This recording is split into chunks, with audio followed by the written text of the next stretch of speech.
Hey guys, and welcome back. Nick here. This is MSFS Flight Plans, and now we are finally going to take the flight that I've been planning out all week around central Idaho. We're leaving from the flatlands, landing up there in those hills.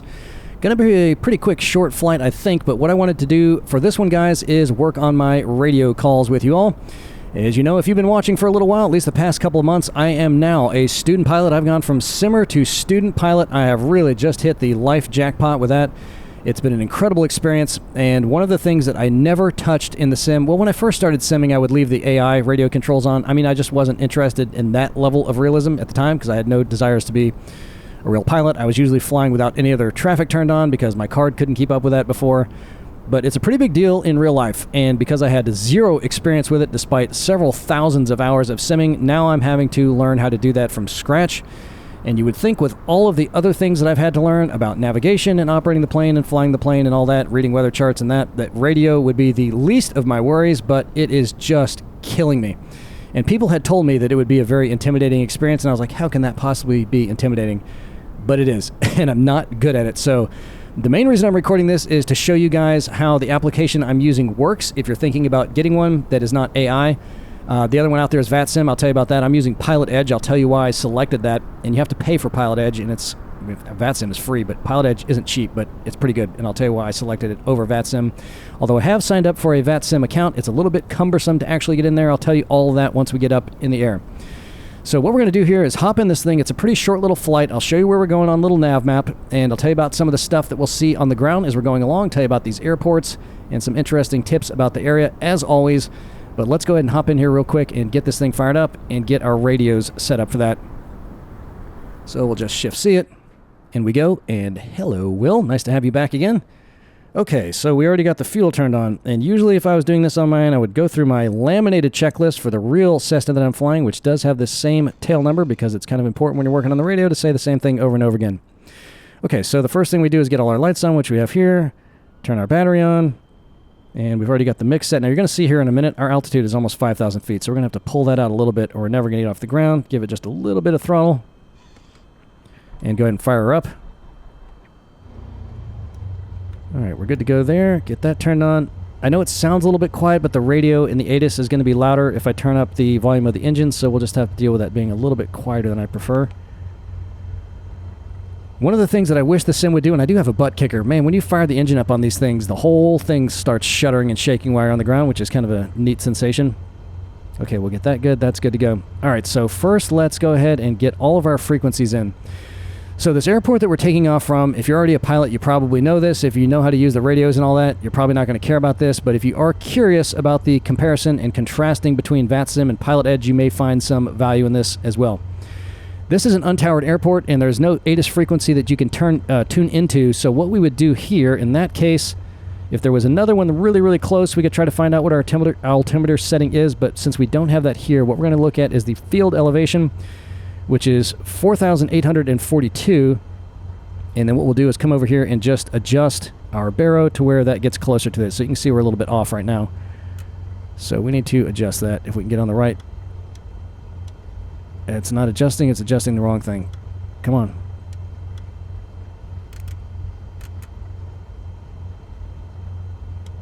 Is it going to adjust it at all? There we go.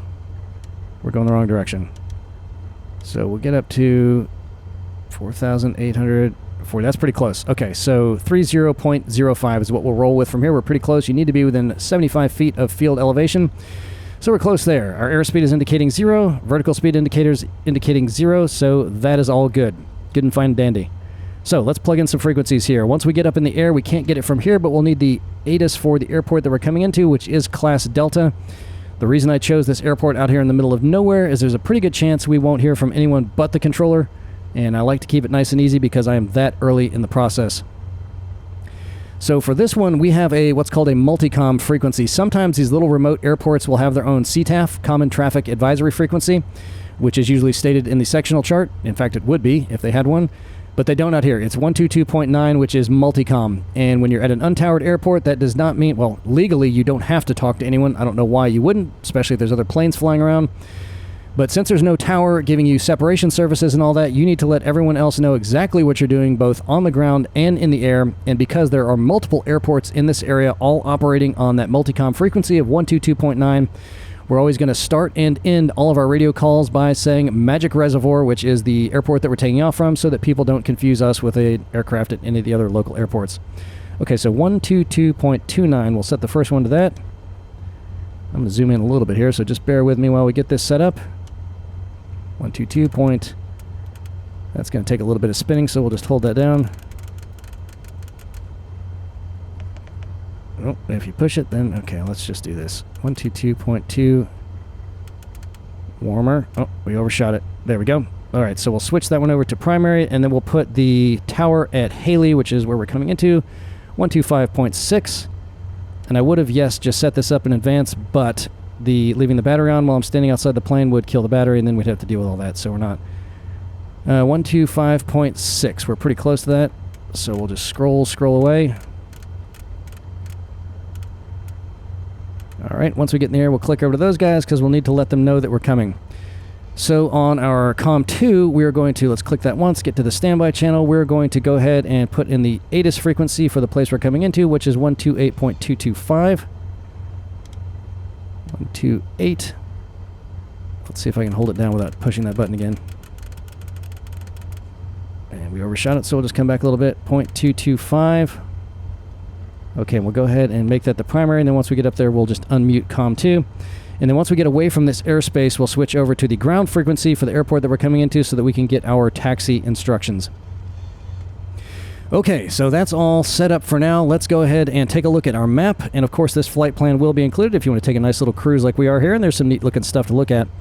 So I'm already connected to the PilotEdge network. And as soon as you do that, it will bring all other pilots flying around in your area into the sim. And it looks like for now, we just have one other person. So once we get on this radio, we might actually hear him making some calls, which would be pretty cool. We'll just see. And you know what? That's not on the right frequency. That's 122.29. We need to be on 122.9. I'm glad I looked at that. So let's flip back up here and bring that back over here and bring that down. That would be really cool if we got to hear him. It doesn't happen very often way out here because it would be very illustrative of what we're going to be doing. We're close. We're real close, guys. Look at how close we are. Yep. All we do is hurry up and wait. Okay. So let me just check that again since I already screwed it up once. 122.9 for our multicom. That's good. Haley Tower 125.6. That's good.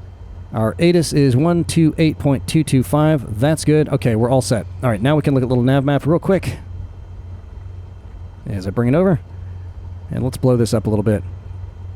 So here we are in central Idaho. We're taking off from the flatlands and coming up into this airport out here, which is kind of interesting because there's a big valley over here. So what they do, if you read the chart supplement, is try to bring everyone in from this direction, regardless of wind speed. From my experience, I've had some with a pretty stiff tailwind. They still brought us in from that direction. And then departures also going out here, because if you had to do a departure out here and then get turned around, especially in a 172 at this elevation, good luck with that.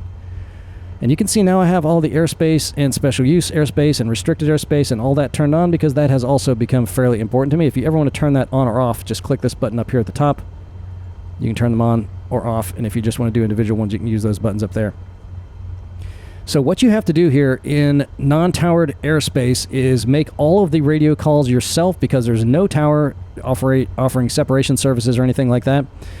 But if you were to look at this on a sectional chart, it would give us some more information, including what the frequency that should be used for communicating when you're coming in. So this is called uncontrolled airspace, but it's really pilot-controlled airspace. And what you would have to do is tune into 122.9, that multicom frequency, and you have to let them know at the beginning and end of every radio call, this guy might either be coming in here or going up there. We're going to find out which airport you're at.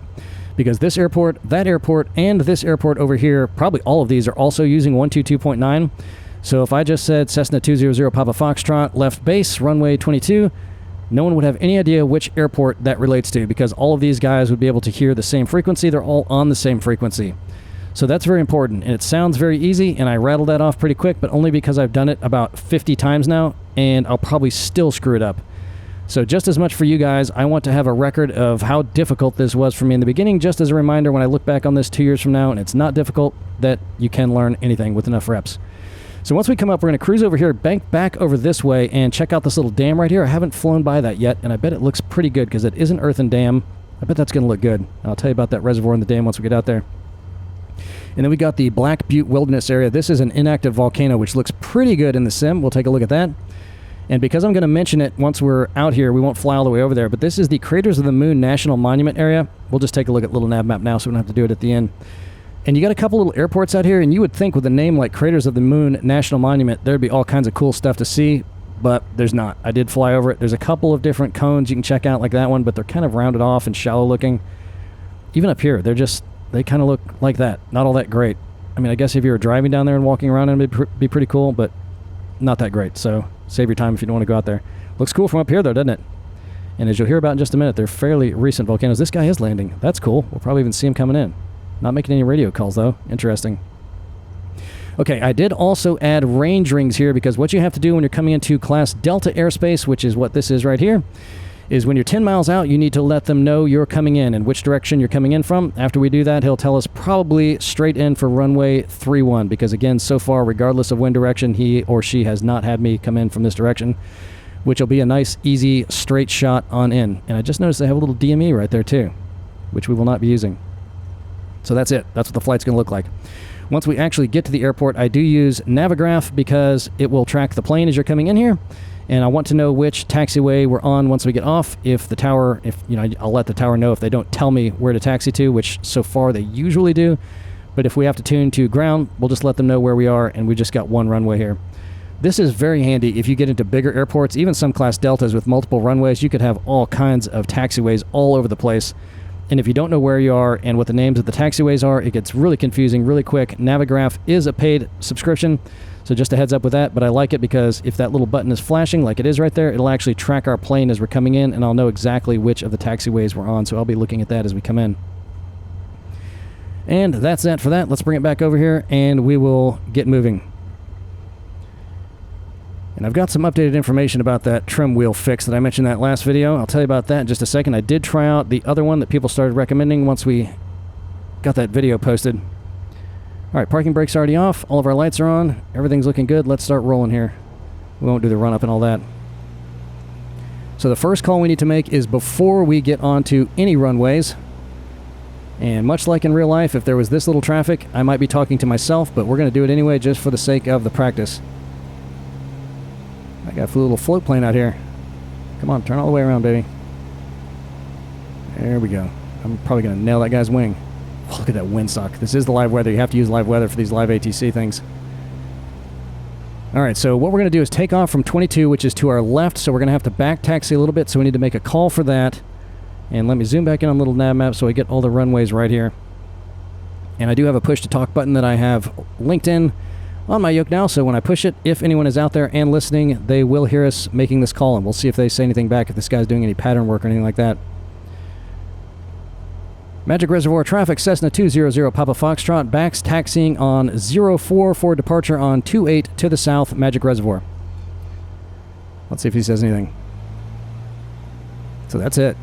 So we'll make another call before we take off, and then another call once we get out of the pattern. Then we'll know we're clear of the airspace. We can switch over and check out that ATIS. And then we're 10 miles out. We will contact the tower over at KSUN. All right, so while we're taxiing, I got a lot of requests. I would say most of them were friendly. Some of them weren't, which I didn't post when I put that video up about the AuthentiKit trim wheel fix for the Bravos. As I mentioned in that video, if you haven't seen it yet, which is a very short video, if you're struggling with that Bravo and having to spin it around 1,000 times to get it to move just a little bit on the trim, that has always frustrated me. It feels nothing like a real Cessna or probably any other aircraft, which was a learning impediment for me because I'm used to spinning that thing around like crazy or just using the buttons on my yoke in the sim. And I've probably flown in this plane 1,000 times in the sim over the last several years.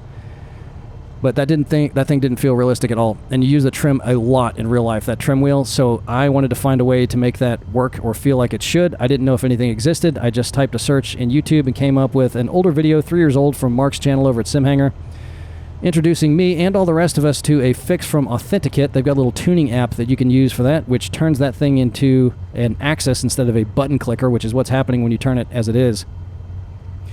Posted the video, and man, you would have thought I had driven through Seattle or Portland with a Trump flag waving off the back of my truck. That's the kind of response I got from some people just mentioning this old, outdated application from AuthentiKit. So they said, you need to check out SimTrim. It's way better. It's newer. So I did. I checked it out. And a lot of people were saying the other one's so complicated to use. I didn't think it was complicated at all versus SimTrim. In fact, it's so streamlined now that I literally didn't have to do anything other than install the program. And you still have to activate both of them when you're in the sim or it won't work. So that wasn't any different. And I could not get SimTrim calibrated properly. It's still, at least as far as I could tell, and I watched several tutorial videos, a button clicker. It just changes the speed at which it's clicking the button as you turn the wheel, if you're understanding what I'm saying. And it was a pain in the butt to get calibrated. In fact, I couldn't. After about 30 minutes of trying to get it to do it, it did not feel like the real Cessna. I set it and forget it with the other one, so I'm sticking with the AuthentiKit. I even took the video down initially. I was like, gosh, I must be really out of date. I didn't know. And I thank you guys for letting me know there were other options out there, but for me, I did not think SimTrim was as good as the first one, so I'm going to recommend AuthentiKit over SimTrim for now. Don't flame me unless you really want to. Go ahead. I can deal with it. If you're polite about it, I'll keep your comment up there. All right, so we need to make one more radio call before we take off. Let's go ahead and do that, and then we'll go ahead and get up in the air. We do have our flaps up. That's good. Lights, camera, action. So we got all of our lights on. Camera is our altimeter. Let's make sure that that's set for altitude mode, or our transponder, not altimeter. Okay, that's good to go. Back, and our mix is pulled out. That's good. Fuel's on both. Everything's looking good. All right, here's our radio call before departure. Magic Reservoir traffic, Cessna 200 Papa Foxtrot, departing runway 28 to the south, Magic Reservoir. All right, here we go. Now we are at almost 5,000 feet here, so it's going to take a little time to get up off the runway. And as soon as we get up to our rotate speed at 55 knots, we'll go ahead and give a little back pressure on that elevator. We do have a nice headwind though, and then we'll try to get her trimmed out for our best rate of climb, which is 75 knots. And we're going to try to get up to 7,500 feet. Airspeed's alive. And there's 55 knots, so we'll rotate. Give it some right rudder. Everything's looking good. Those fields look great down there. All these fields look really nice out here. And I did bring the sun up a little bit higher than I did on that last video for the trim wheel. We were flying the same area out here, because I want to see if this inactive volcano looks any better out here. So again, just like that last video, I'm going to try to target 7.5 degrees of pitch. And once this thing stabilizes, that should be good. So I've still got some back pressure, so I'm going to go ahead and trim her a little bit. Try to get those little pointers right on 7.5. So right there. And that should stabilize it right around 75 knots. Go ahead and make our turn towards the south. And we'll look for this dam over here.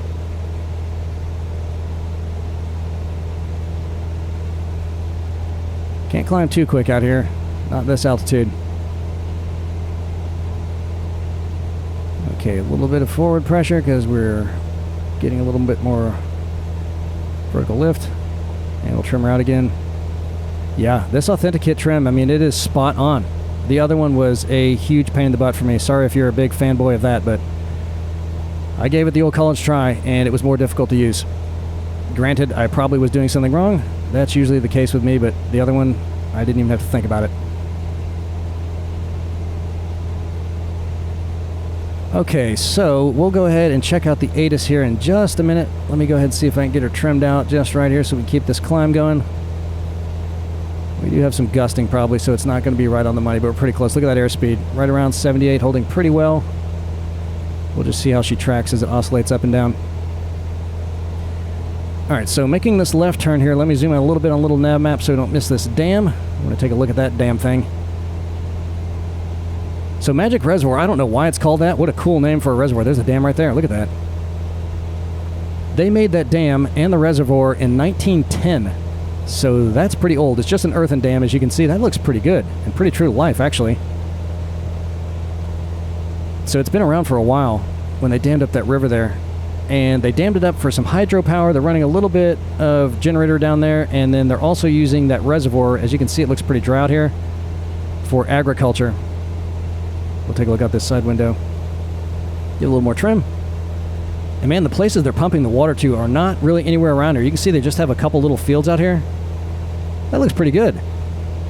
And granted, we're only, what, like 1,000 feet above it? not bad. It's 128 feet high in real life and 3,000 feet long. And they don't really have any spillways that we can see. They got to have some somewhere if they're running some generators out of there. Cool. All right, we'll come over here and look at the butte. Something else I've been doing a lot of lately is trying to fly just with the rudders and trim, which you really could do until unless you're taking off and landing. Because in real life, you use rudders a lot more than I was ever using them in the sim. So let's just see how much turning we can do with just our rudders here. Because it'll automatically start banking, and if it overbanks, you just give it some opposite rudder, it'll bring it back up. So I'm going to see if I can just fly this along our course with just rudders and trim. We'll see how we do. Trying to keep that climb going. Alright, we're getting to a pretty good bank. I don't want to go over 30 degrees, so just give it some left rudder. Bring that wing back down. Look, that yoke's not moving at all. No ailerons at all. And there's the butte over there to our left. It's called the Black Butte. And that is a recently, in geological terms, inactive volcano. They think the last eruption was probably around 5,000 or 6,000 years ago, which is very recent. But I don't think they've had much activity since then. Alright, I might use a little bit of aileron just so we don't have to move so slow with this. And I'm going to bring back our mix just a little bit because it looks like we're losing some airspeed. Get a little bit more power down there. Alright, I'm using some yoke. So you saw what this looks like in real life on the map, and I bet if the sun was further to the east, we'd see a little bit more definition around all those channels they have down there coming out of the top of that thing. And this whole thing appears to be a big lava field down here. We'll look out the side window as we come around. Let's trim down some. I want to keep that airspeed up around at least 75 if we can do that. And let's go ahead and put this on lean so I can take a look at that exhaust gas temperature. Oh, like I can see that. That's tiny. All right, well, I'm just going to keep bringing it back a little bit. Watch our RPMs. See if we can get those to go up just a little bit. All right, not too bad. And we're coming up on 7,500 anyway, so we'll go ahead and creep down there. Yeah, so it's a little bit rounded off compared to what it looked like on little NavMap, but pretty cool feature nonetheless as you're cruising up here into the mountains to land at KSUN. One thing that's particularly interesting, again, we're not going to fly all the way out there, but at the Craters of the Moon National Park, well, that looks pretty good. If they put some of those trademark 2024 jagged cliffs on there, it'd probably look even better. But at the Craters of the Moon National Park, they have a big rift in the ground there where the land just like split open. That's the deepest in the world. They say it's around 800 feet deep. And I tried to find a picture of it, but all they had was a bunch of pictures of rifts from other parts of the world. I didn't know which one was which. All right, pulling the power back just a little bit there. Try to keep it around 100 knots for cruising. And we'll take our turn up towards Old KSUN. Okay, so why did I choose PilotEdge? I was looking very heavily at both of them. I've had lots of recommendations to check out VATSIM just over the years.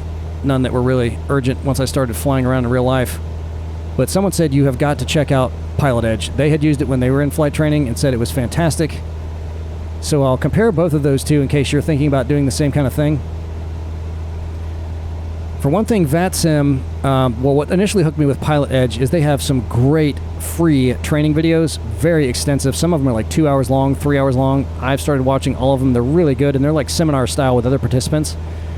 Very, very thorough. And you don't need to go through all that before you sign up for it and start using the application. With VATSIM, there is a very extensive learning process you have to go through. I'm probably 3 hours into it, not even halfway through yet, before you can even get on the network. Which is probably a good idea since it's free, since it just keeps people that are yahoos out of it. A little bit of a barrier to entry, but it seems a little excessively onerous, especially if you already know how to talk on the radio and you just want to get in there and do it. So that's going to take forever. I don't know how long it's going to take for me to get through there and do that. The other thing with VATSIM is their hours are kind of spotty. It's all volunteers. God bless them for doing it.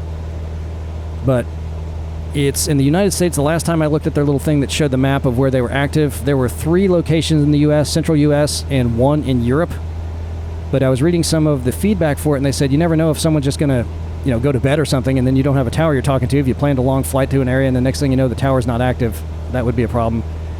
For PilotEdge, it's Western U.S. There's 2 segments you can get, one for L.A., one for the Western U.S. Let's go ahead and get this ATIS just real quick. 10. Sky condition clear, temperature 20. So I'm listening for the runway and the numeric indicator of which ATIS this is. Runway 31. All right, so 31. Departing runway 13. Visual approaches in use. Read backhaul runway assignment and hold short instructions. Advise on initial contact. You have information, Bravo. All right, so we got information, Bravo. Cool. And we'll go ahead and switch over to the tower frequency. There we go. So for PilotEdge, I bought the larger pack, which does have Class Alpha, or Class Bravo, Charlie, and Delta airports in it. This one's, again, a Class Delta. I'm starting off very easy, and it's not really crowded out here. That's the other thing with VATSIM. If it's in an area where they're running an event or something like that, real crowded. I'm not ready for that yet. I hope to be able to get up to that point where I can do that, but right now it's already enough anxiety just doing this, which, as you're going to see, is about as basic as it gets. But there's always people that are here, with the exception of like really early in the morning. They shut it down for a little while. And they got enough airports all over the place up in the mountains of Montana and stuff, so we'll fly to a couple other ones, see if we can find some neat stuff to look at. But they also have like a graduated ratings program if you get the LA pack, which eventually I will, and I'm sure is much more densely populated with pilots and controllers. And they're paid controllers, and I have a hunch that some of them may be actual controllers doing that part-time, so they are totally professional. Really good if you're going to use them. And I think it was like $130 for the year. If you get both packs, it was like $230. But to start going through their program, so they have a CAT rating one for VFR flights where you start at a flight like this one, and then you go up to Class Charlie, and then Class Bravo, and then using IFR, which are I ratings. And we're going real slow. Let's go ahead and pick up that throttle just a little bit. We don't want to be out here forever. So I thought that was pretty cool, because it kind of gives you something to shoot for. And again, the training is absolutely incredible. And the VATSIM thing, I mean, I'm liking learning as I'm going through their programs, but just the process of dealing with all that just to get in it seems like a lot compared to PilotEdge, where I could just hop in and away we go. So that was pretty cool. So we'll check one more time, make sure we still got Bravo before we come in here, and then once we get to that 10-mile range ring, which it looks like we're about 5 miles out still, we'll call the tower, and they're probably going to give us that straight-in approach, maybe just let them know when we're a couple miles out. But so far, it's always been a straight-in. And I don't know why, guys, I'm so incredibly anxious about the radio calls. I think it's just the fact that, especially if there's other people out there, they might be listening. Of course, it's totally anonymous. No one knows who I really am unless they're watching this video. But I just couldn't get it right the first time. I'd forget to say my plane type, forget to say my altitude or how far out I was, or say the wrong runway. It was a lot, and it still is a lot, which is just so funny to think about, because I know people that only have about 100 hours that just rattle it off like it's nothing, so I'm hoping I can get to that point. I'm sure I can. But you just wouldn't think that'd be a big deal until you try it. And I know a lot of you guys are hardcore VATSIM enthusiasts and you got it down pat, but you might remember what it was like the first time you tried it. It's a little bit intimidating. So here's the entrance to the valley. We're just going to come over here, kind of hug the right side of it, and that'll give us an almost straight-in approach into 3-1, which will be nice. So as I mentioned in one of my earlier videos, some other things that were a big shocker for me coming from the sim into a real plane. The way that the rudders feel is completely inauthentic in the sim, and I never would have guessed that either. And I even got an upgraded set of rudder pedals, the crosswinds, so I could adjust the tension on them a little bit more, because in helicopters I take the tension all the way out. I take the spring out, so there's no tension whatsoever. So they're more like anti-torque pedals. But in the real plane, they are very spongy, and if you want to fully deflect to the left and right, it's like doing a leg press. I mean, you got to give it everything you got. And also steering on the ground. I thought that would be much easier too, but they kind of hit the full range of motion pretty quick with that. I'm trying to stay at 7,500 feet here. Oh, you know what? We need to get our altimeter setting. Let's get that ATIS one more time. Zulu, wind 220 at 7, visibility 10, sky condition clear, temperature 20, dew point 3, altimeter 3022, arriving runway 31, departing runway 13. Visual approaches in use. Read backhaul runway assignments and hold short instructions. Advise on initial contact. You have information, Bravo. Alright, we're still at Bravo. 2-1. Haley Freedman Memorial Airport. ATIS information. Okay. But yeah, that was a big shock to me. Rudder pedals, so now I've increased the tension all the way to try to get it to feel more lifelike, and it's still not quite there, but at least it's pretty close.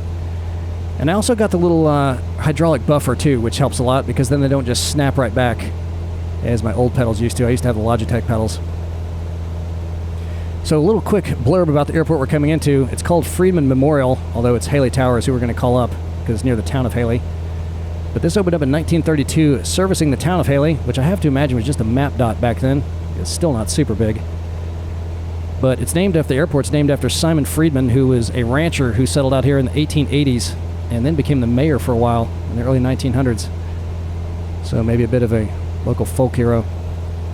But despite its small size, with just this one 7,500-foot runway, they seem to get quite a bit of action out here, with an average of around 190 flights per day, the vast majority of which are general aviation. I found this shocking. Less than 3% of the traffic out here is commercial. So I'm guessing it's probably a lot of fairly well-to-do people flying out here, because Sun Valley, big ski resort, is just a little bit further north up in this valley. Okay, so we'll just check out what our altitude is. 7 contact Salt Lake City Center, 128.72. All right, that's not us. So someone else on another frequency not too far from here. I bet we'll get the same controller, though. And it's really hit or miss, you know, way out here. Again, I'm intentionally trying to not get too much other traffic. I did take a flight down along the Pacific coast. Much, much more busy. Just totally stressed me out. Working my way up to it. Okay, so we're almost at our 10-mile. Salt Lake City Center, roger. We'll just wait for a second to get a little break in the action here.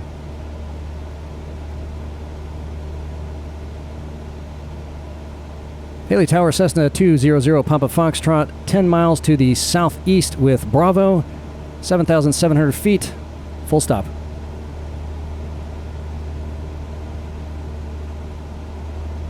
He's like, what are you doing flying around here?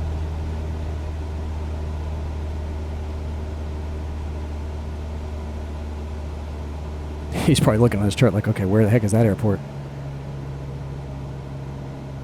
For 200 Papa Foxtrot, Haley Tower, hello, proceed straight in, runway 31, report 3-mile final. Straight in 3-1, report 3-mile final, 200 Papa Foxtrot. Okay, we got it. So we got about another 7 miles, and we'll report in at our 3-mile out, and the airport is going to be just to the left of this road here, so we can kind of track this road as we're coming on in. And we'll get it down to about, the airport elevation is 5,300 something, so we'll come down to about 6,500. Slowly but surely, keep our airspeed up. Look at these fields, look how good they look. And again, we're pretty close. If we were much higher, they'd look just flawless. Mountains look good, what a great area.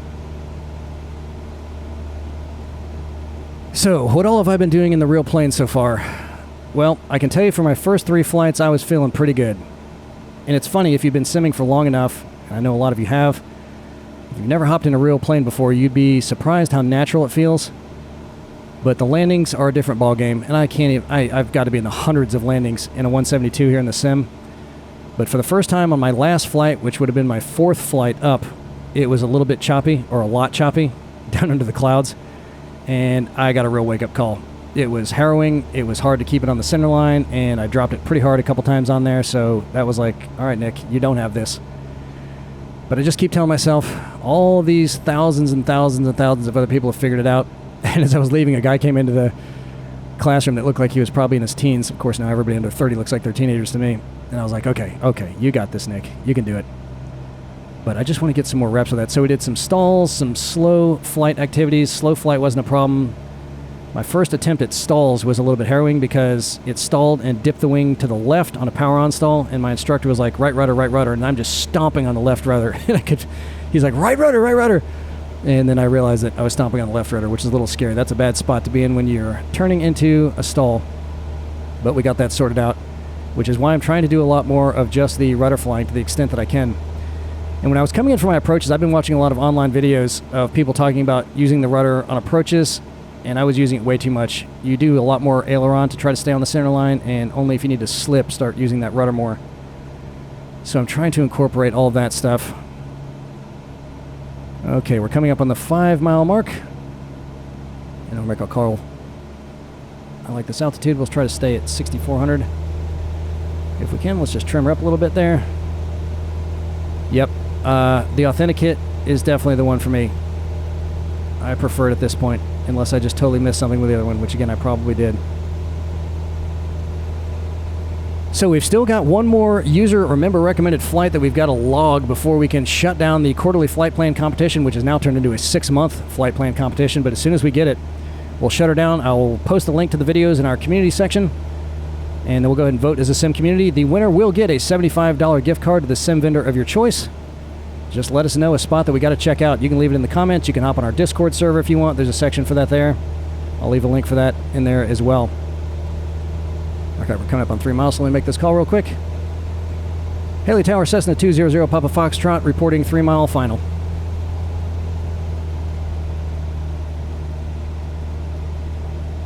All right, the runway's over to the left of this road here. We're a little bit low. We'll go ahead and get in that 1 notch of flaps. 0 Papa Foxtrot, wind 220 at 7, runway 31, clear to land. Runway 31, clear to land, 0 Papa Foxtrot. All right, we're good.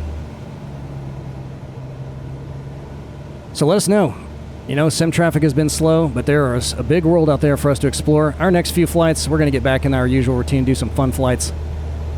Just to take a little break. I got to find a good spot to go to. We're about to leave tomorrow to go up to Lake Lanier in Georgia for a week. Each year our extended family rents a gigantic mansion, which we just watched The Accountant 2, and they have shots of that mansion. They're using it for like the, if you've ever seen the movie, like the super genius kids live in this little house. And that's the same place that we're going to. It's pretty cool. It was built by the guy who started Home Depot for one of his wives, I think. But it's big and neat. They got a couple boats for us to use, jet skis, and it winds up being cheaper than paying for hotels for a week, so it's just a great deal. Really looking forward to it. All right, let's slow her down a little bit. I want to get down into flap 2 range. There we go. Hit it. We'll balloon up, and now I'm going to try to trim to maintain a 500 feet per minute descent rate. Let's see if we can do it. Not 1,000 feet. That's not good.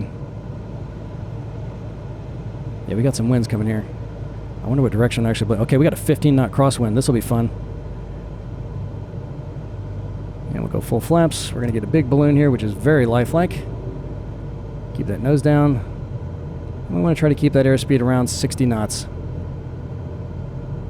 If we can. We're a little high, but I'd rather be high than low, although we don't have any obstructions around here. So again, we won't take a look at little NavMap when we're done, since we already kind of checked it out. Let me concentrate for just a second on trying to bring this thing down with this crosswind, which doesn't feel too bad right now. So ailerons for centerline. We're pretty slow too. All right, we'll go ahead and just pull out the power once. Oh, there's a gust.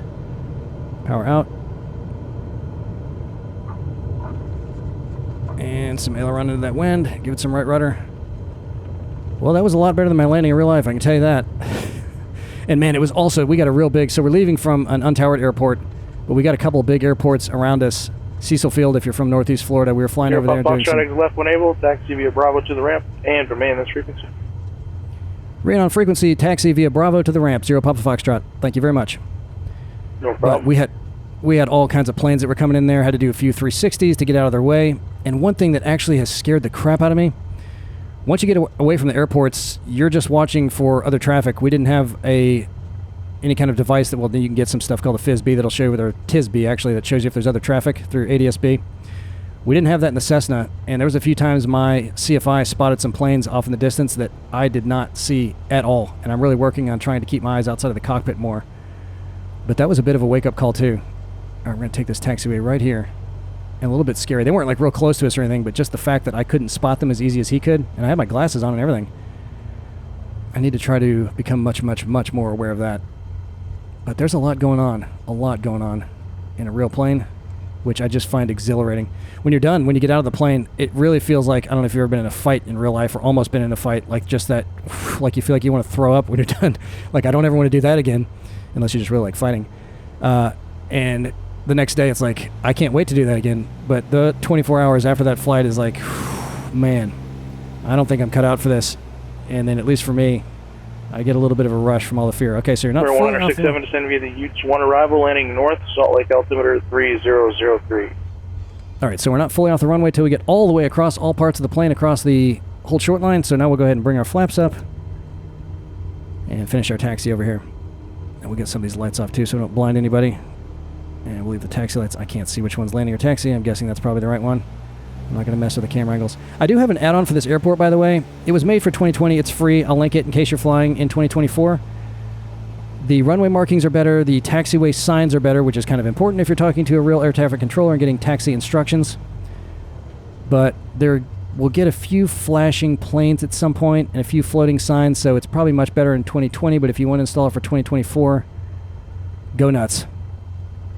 And I don't know what it'll look like without my Latin VFR livery add-on pack, which I think was like $5, but I have that included too, so it may be giving us some more aircraft variety out here. What do we have this time? Well, this is better variety than I had last time. All right, so I'm just going to pull in right over here. Looks like we got a couple guys waiting for us. We'll park, and that'll be it.